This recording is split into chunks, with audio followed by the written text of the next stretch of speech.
मोठी बातमी समोर येते। टीईटी पेपर फुटी प्रकरणी आग्रा कनेक्शन आता समोर येईल। महाराष्ट्र पोलिसांचं विशेष पथक आता आग्र्यात धाड टाकणार आहे। आग्र्यातील प्रिंटिंग प्रेसमध्ये कर्मचाऱ्यांची चौकशी होणार असून पोलीस आरोपींना मकोका लावण्याच्या तयारीत आहेत।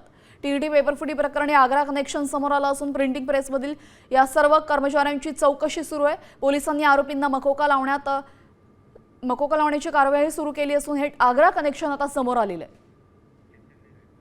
आपल्यासोबत आमचे प्रतिनिधी चैतन्य गायकवाड जोडले गेलेले। चैतन्य, आग्रा कनेक्शन समोर आलेलं आहे, काय अधिकची माहिती आहे?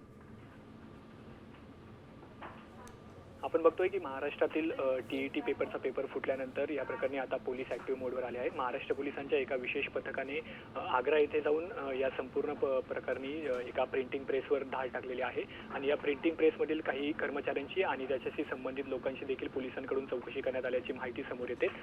या प्रिंटिंग प्रेसमध्ये हे पेपर छापले गेले होते का किंवा या प्रिंटिंग प्रेसचे टीईटीच्या पेपर फुटल्याचे काही संबंध आहे का, या दृष्टीने देखील पोलिसांकडून तपास केला जातोय आणि या प्रकरणी जे आरोपी अटक केलेले आहे त्यांच्यावर देखील संघटित गुन्हेगारी अंतर्गत मकोका लावण्याची तयारी देखील पोलिसांकडून केली जाते। आपण बघतोय की भिवंडी येथे या संपूर्ण प्रकार उघडकीस आला होता। त्यानंतर 3 आरोपींना पोलिसांनी अटक केलं आणि न्यायालयात झालेल्या सुनावणी दरम्यान पोलिसांनी काही महत्त्वाच्या बाबी न्यायालयात उघडकीस आणल्या आणि त्यानंतर आग्रा येथे जाऊन पोलिसांच्या पथकाने तपासणी केलेली आहे। आता या प्रकरणी अधिक काय माहिती पुढे येते हे पाहणं महत्त्वाचं आहे। जी, धन्यवाद चैतन्य, आपण दिलेल्या सविस्तर माहितीसाठी।